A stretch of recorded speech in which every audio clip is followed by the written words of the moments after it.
I didn't raise my voice. I didn't argue. I just sat there while the COO slid the paper across the table, acting like the 3 years I'd spent building their best-selling formula were nothing more than a line item to erase. He thought I'd break, or beg, or shrink into silence.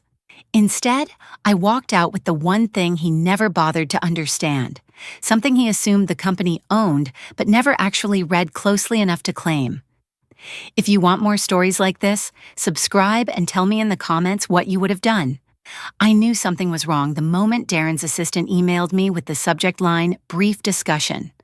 Nobody in corporate ever uses the word brief unless they're about to cut something, your budget, your team, or your throat. Still, I walked into that glass-walled conference room like any other day, carrying the quiet confidence of a woman who had built the very product that kept our company floating. Darren was already seated, tapping his pen like he had more important places to be. He didn't bother with small talk. He didn't offer water. He didn't even look at me. Just pushed a cream-colored document across the table as if distance could soften the blow.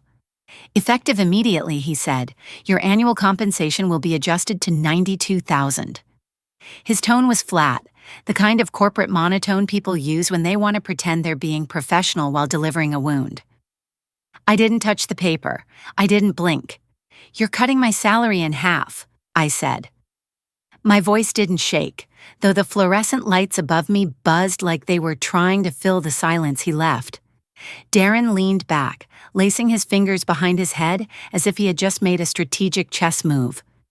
"We're aligning compensation with current market conditions. You should be grateful we're keeping your position at all.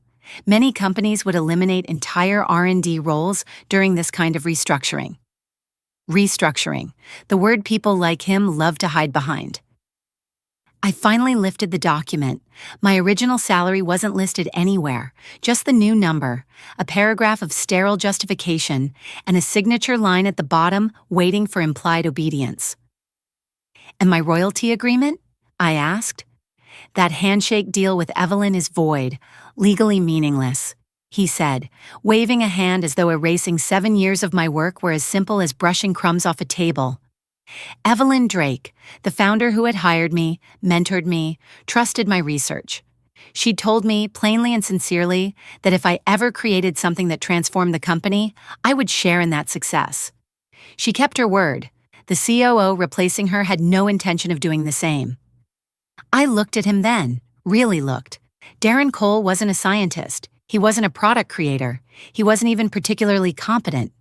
He was a corporate opportunist who'd climbed up 3 reorganizations and 2 acquisitions simply because he played golf with board members who couldn't explain the difference between collagen and caffeine. "The regenerative complex," I said, "the one driving over 70% of our premium revenue. You're dissolving my share of that?" "Those formulas belong to the company, developed here, using our labs, on our time. Don't make this harder than it needs to be." He picked up his phone, not to check an urgent update, just because his attention span for people he didn't fear was about 11 seconds. That was the moment something in me shifted. Not anger, not panic, something colder. A quiet defiance he didn't see coming. I signed nothing. I stood, letting the squeak of the cheap chair punctuate the moment. "Are we done here?" I asked. He didn't even look up as he said, "We are." He had no idea what he'd just set in motion. I walked out of that conference room without looking back, but the anger didn't hit me until the elevator doors closed and I saw my reflection staring back. Calm face, steady breathing, eyes sharper than I'd felt in months. If Darren expected tears or pleading, he was going to be disappointed for a very long time. I pressed the button for the basement, the unofficial R&D graveyard, where they'd tucked me away years ago when they decided my work didn't need sunlight or ventilation or recognition. The lab was colder than usual when I stepped in, humming with machinery that hadn't been updated since before the rebrand. Half the equipment still carried barcode stickers from previous owners, but it was mine. Every breakthrough I'd made for AuroraDerma had come from this forgotten corner. Every stabilization test, every reformulation, every late-night adjustment I'd done while executives upstairs toasted investor confidence I had single-handedly earned for them. My workbench was untouched. My blue lab journal sat exactly where I left it, the thermal stamping on its spine reflecting the overhead lights. 7 years of innovation lived inside that book. Ratios, failures, wins, calculations I developed long before I ever signed an employment contract. They treated this place like a storage closet. I treated it like a sanctuary. I opened the journal to a random page, entry from my doctoral research, time-stamped, dated, undeniably mine. They'd never asked to review it. Darren didn't even know it existed. He just assumed everything a scientist touches belongs automatically to the company. Most executives do. Most of them have never read a contract past the benefits section. I pulled out my phone and started photographing each page, slow, careful, methodical. Not because I needed proof for myself, but because I knew exactly how this would play out. Companies like AuroraDerma don't realize what they've lost until they're trying and failing to reproduce it. That's when they panic. That's when they start making accusations. I wasn't going to give them an inch. Every page, every calculation, every formulation, documented by the person who created them. The pages turned quickly at first, then slower as my hand steadied with purpose. Not revenge, not yet. Just clarity. With each photograph, I felt a piece of that power Darren thought he had over me slip away. By the time I reached the final entries, recent refinements, alternate peptide combinations, comparative stability charts, I knew with absolute certainty that I didn't owe AuroraDerma another minute of my time or another drop of my talent. When I finished, I placed the journal gently into my bag. Then I scanned the room for my personal items. The small, succulent Evelyn gave me after my first successful batch run, my backup goggles, the white mug with fading letters that read, "Formulators do it better," and a handful of pens I'd bought myself because the company ones always ran dry before the month ended. I found a cardboard box near the recycling bin and packed everything in silence. Not sadness, just the kind of silence that settles in right before something monumental shifts. On my way out, I passed the framed mission statement AuroraDerma hung years ago, the one about respecting innovation. It had always felt like a joke. Now it felt like a warning they should have taken seriously. I didn't turn in my badge. I placed it on HR's desk next to the unsigned salary cut form and said only, "Tell Darren I'm done." The woman behind the desk blinked at me, confused. She had no idea what those words were about to mean for all of them. I drove home with the cardboard box in my passenger seat, my badge no longer clipped to my coat, my future strangely quiet and wide open. The late afternoon sun in Austin flickered between buildings as I merged onto Riverside, the kind of light that makes everything look half-finished, half-promising. I should have felt panic, quitting a stable job with no backup plan, but instead there was a steadiness in my chest that felt almost dangerous. When I got home, I set the box on the kitchen table and opened my laptop. For the first time in years, I wasn't logging into company servers or updating lab notes. I was searching for something far more important, the truth inside my employment contract. I pulled the digital file up and scrolled past the generic onboarding pages until I reached the thick paragraphs most employees skim. I read every word twice, and there it was, sitting in plain sight, hiding behind legal phrasing no one bothers to challenge. Non-compete clause. 18 months, prohibits direct employment with competitors. But licensing intellectual property I owned prior to employment? Not restricted, not mentioned, not even hinted at. The company had usage rights to the formulas I provided, but nowhere did it say they owned the underlying science. They never asked for an assignment. They never required a transfer. And the base, technology, the delivery system that made the regenerative complex work, came straight from my doctoral thesis. Documented, public, mine. They'd cut my salary in half. They'd erased my royalties. They'd assumed I would swallow it. They had never imagined I might walk away holding the very foundation of their entire product line. I opened a new tab and began researching cosmetic companies outside AuroraDerma's orbit. I knew the industry well enough to predict who was desperate, who had capital, and who lacked the one thing I could offer. A breakthrough they couldn't replicate. 12 companies went on the list, then 6, then two, but only one stood out as the perfect storm: Solstice Bioskin. Bigger distribution than AuroraDerma, better brand reputation, enough money to acquire anything they wanted, but no signature product strong enough to lead the market. They'd tried and failed, repeatedly. I drafted an email, deleting and rewriting until it was stripped down to the essentials: who I was, what I'd built, what I owned, and that I was willing to discuss exclusive licensing rights. I hovered over the send button, thinking of Darren leaning back in his chair like he had checkmated me. He really had no idea who he was dealing with. I pressed send. My finger barely left the mouse when my stomach tightened, not with regret, but anticipation. I expected to wait at least a day, maybe two, before hearing anything back. Instead, my laptop pinged 21 minutes later, a reply from Solstice's chief science officer. "Can you be in our Atlanta office tomorrow at 1?" I stared at the screen, the words crisp and decisive.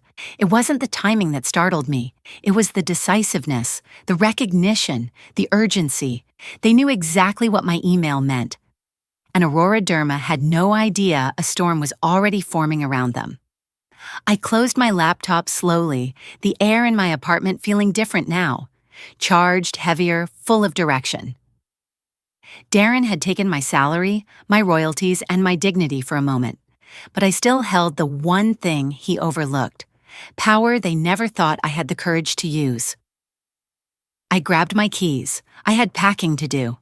Tomorrow, everything changed. I didn't sleep much that night, not because of fear, but because my mind kept replaying the email from Solstice. People don't respond that quickly unless they're hungry, and hunger in the cosmetics world always means one thing: leverage. I boarded the morning flight to Atlanta with a single carry-on and my blue journal tucked safely in the inner pocket. It felt heavier than usual, like it understood its own worth. When the plane landed, the Georgia humidity wrapped around me like a reminder that I was far from AuroraDerma now. Far from Darren, far from their basement lab, far from the ceiling they thought I'd never break through. Solstice Bioskin's headquarters stood tall on the edge of Midtown, a modern glass tower that practically shouted confidence. Checked in at security and was escorted to the 18th floor, where the air shifted from clinical corporate to something sharper: ambition, innovation, expectation. The elevator doors opened, and a woman with silver-streaked curls and clear, analytical eyes was waiting. "Cataleya?" she asked, extending her hand.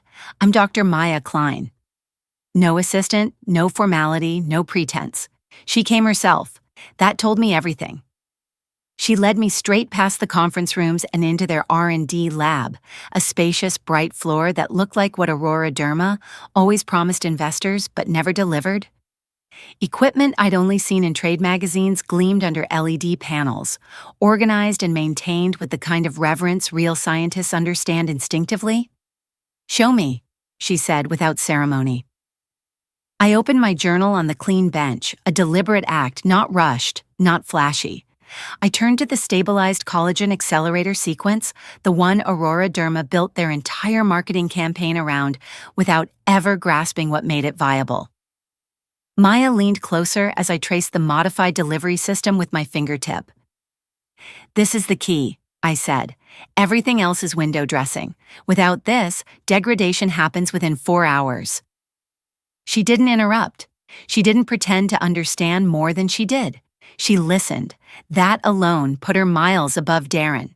When I finished, she exhaled slowly. "And this predates AuroraDerma?"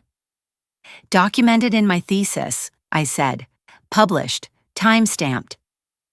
A flicker of something, respect, maybe relief, crossed her face. She led me upstairs to a boardroom with a panoramic view of the city, where 3 people were waiting: Jordan Vance, General Counsel, Lila Park, VP of Product, and Rowan Hale, the CEO. Rowan stood when I entered. Darren never had. "Cataleya," he said warmly, "we've heard a lot about your work. Maya says what you brought us is industry shifting." I didn't bother hiding the slight smile that tugged at my mouth. It felt good to be treated like someone whose intelligence mattered. I laid out the situation: Darren's salary cut, the erased royalties, the misuse of my work, the contractual loophole they failed to close. No bitterness, no dramatics, just truth sharpened into a blade. Jordan took notes quickly, occasionally stopping to clarify details. "You're certain," he asked, "that the base IP belongs to you?" "Absolutely," I said, "and I'm prepared to defend it." Rowan leaned back, thoughtful but energized. "What do you want, Cataleya?" The question landed with weight. Not "what are you offering?" Not "what will it cost us?" But what I wanted. For the first time in years, someone was seeing me. Not as a replaceable employee, not as a data point, but as a force. I told them.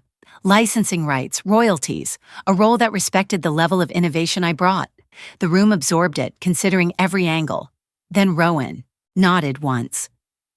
"Let's talk numbers." And just like that, the balance of power shifted permanently away from AuroraDerma and toward the people who recognized the value Darren tried to cut in half. Rowan didn't waste time with theatrics. Once I stated what I wanted, upfront payment, royalties, and a real position, they exchanged glances with that quiet, calculating excitement you only see when people realize they're standing in front of the missing piece of their entire strategy. Jordan leaned forward first. "What's your number?" he asked, voice steady, professional, but with an undercurrent of anticipation.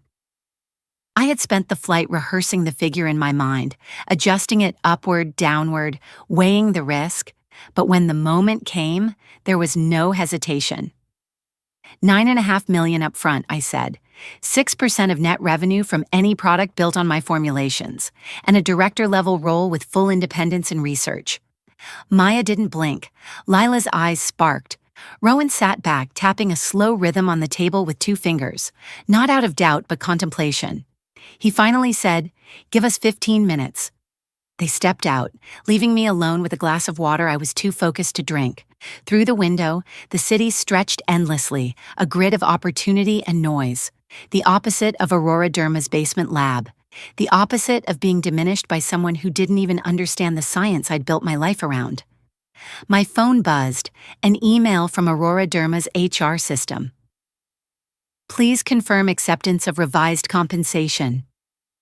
As if I were still sitting in that conference room, obediently signing whatever was put in front of me. I deleted the notification. 15 minutes later, the door opened again.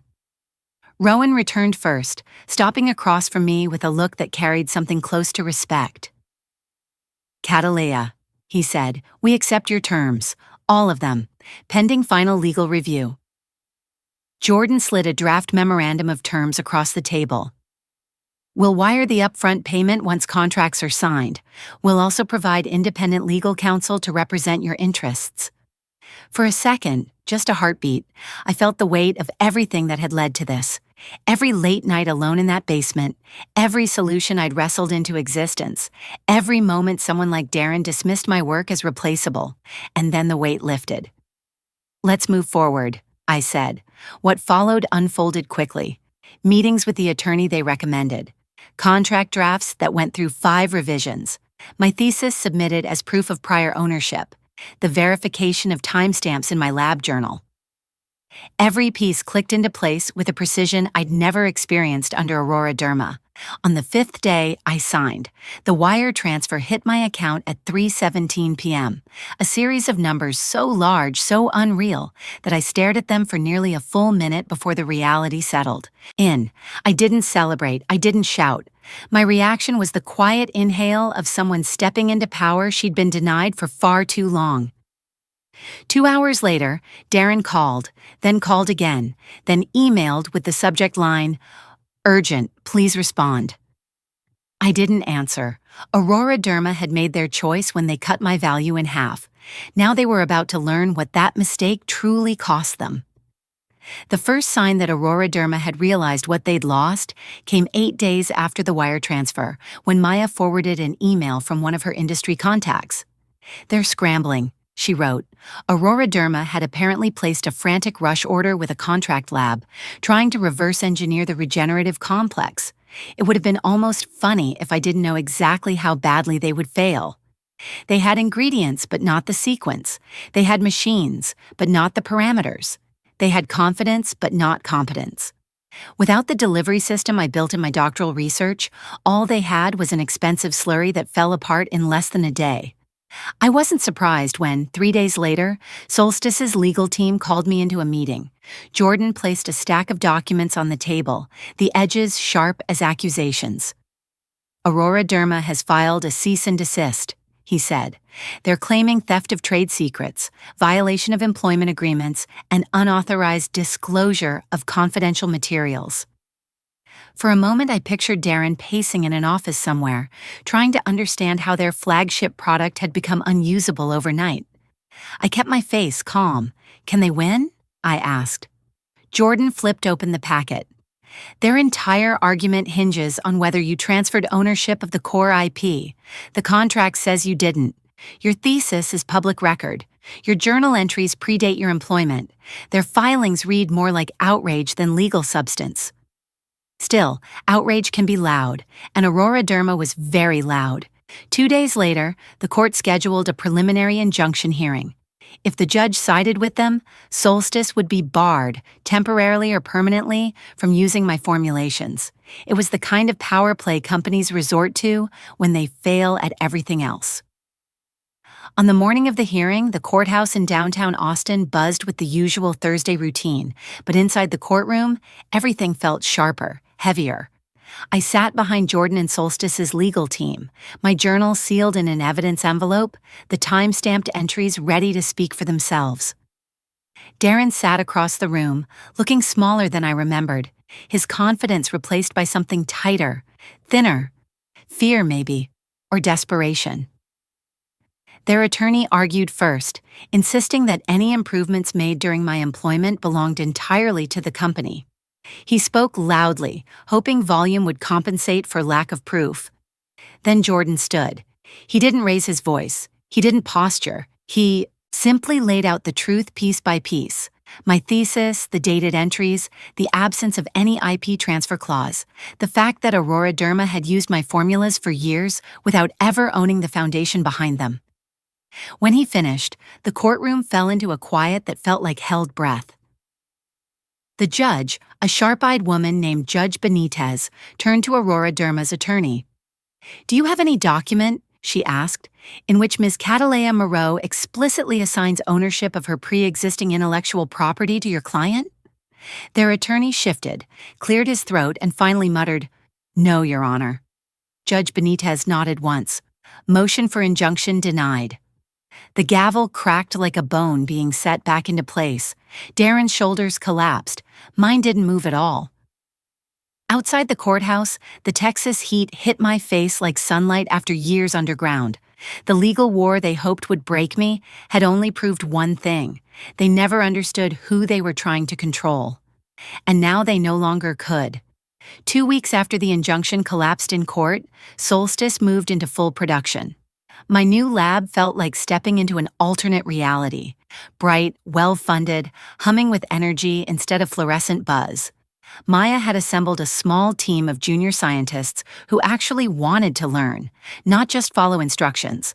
For the first time in years, I wasn't fighting for resources, approval, or space. I was building something with people who understood what it meant to create. We spent long hours perfecting the formulation for Solstice's version of the regenerative complex. It needed to be better than AuroraDerma's, not just equal. Stronger stability, smoother texture, deeper penetration. And when the final batch passed every test with numbers I'd only dreamed of achieving in that basement lab, I knew we had something that wasn't just competitive, it was superior. Solstice named it Revitacell Renewal Serum. Lila handled the launch strategy with a precision that made AuroraDerma's marketing attempts look like high school group projects. The product hit the market in early September. Within 3 weeks, social media flooded with reviews. Dermatologists praised it.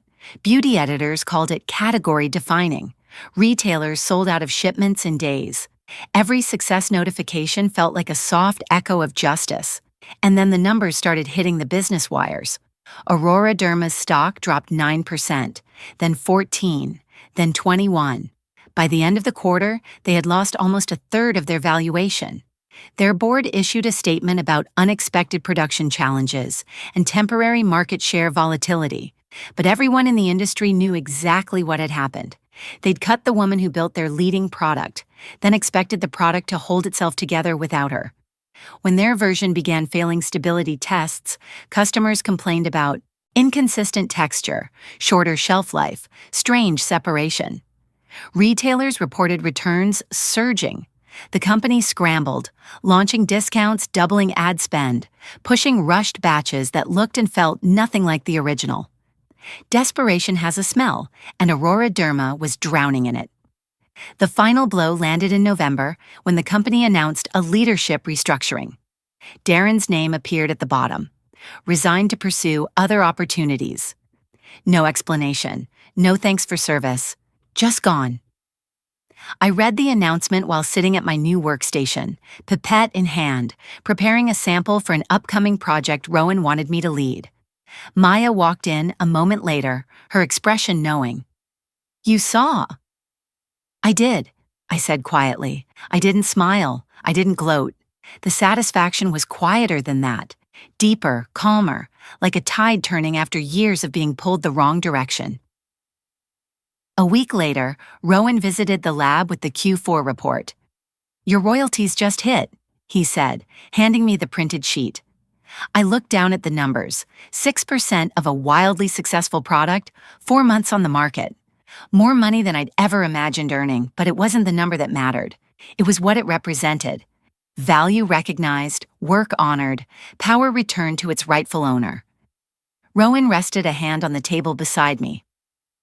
"Cataleya, we'd like to expand your division. Bigger team, more autonomy, whatever you need." I nodded, a quiet certainty settling into me. Let's build something extraordinary. Outside the windows of the lab, Atlanta was cloudy but full of motion. Cars, lights, life. For the first time in years, the future didn't feel like something someone else controlled. It was mine, and I intended to use every part of it. I learned something I didn't expect through everything that happened. Knowing my own worth isn't about winning a fight. It's about refusing to stay somewhere that keeps shrinking me. For years, I gave everything to a company that saw my loyalty as a discount, not a value. I stayed quiet, stayed late, stayed grateful for scraps because I thought hard work would eventually be recognized. It took one act of betrayal to realize the truth. People will undervalue you for as long as you let them. The moment I stepped away, I finally saw how much weight I'd been carrying just to make myself small enough to fit inside their expectations. And starting over wasn't about revenge, not really. It was about reclaiming the pieces of myself I'd handed out for free. That's the heart of the value motive, understanding that you teach people how to treat you by what you tolerate. Walking away didn't just expose their corruption. It exposed the parts of me that had settled for less than I deserved. Sometimes forgiveness is self-liberation, but sometimes silence is the sharpest knife.